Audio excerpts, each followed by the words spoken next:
আপনারা জানেন যে চুয়াডাঙ্গা জেলায় প্রায় 2300 হেক্টর জমিতে আমের আবাদ হয়ে থাকে।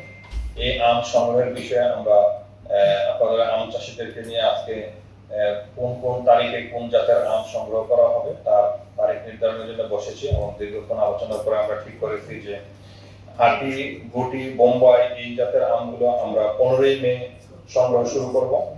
হিমসাগর শুরু করব 22শে মে। এখন যে কোনো ব্র্যান্ডের পুরাতন এসি বদলে নতুন ওয়ালটন এসিতে উপভোগ করুন 25% ছাড়। ল্যাংড়া আম 28শে মে থেকে, আম্রপালি 5 জুন হতে, ফজলি 15 জুন হতে এবং আশ্বিনা অথবা বাড়ি আম ফুল যেটা সেটা 28শে জুন থেকে আমরা সংগ্রহ করব। এছাড়াও যদি আপনারা মনে করেন যে এই নির্ধারিত ডেটেও কিছু কিছু আম অপরিপক্ক রয়ে গেছে তাহলে আপনারা আরো 2 দিন পিছিয়ে আপনারা আম সংগ্রহ করতে পারবেন, তবে এই ডেটগুলো আগে নয় এবং আপনারা কোনো অবস্থাতেই আপনারা অপরিপক্ক আম পারবেন না এবং কোনো ধরনের কীটনাশক ব্যবহার করবেন না, এটা আপনাদের প্রতি আমার অনুরোধ।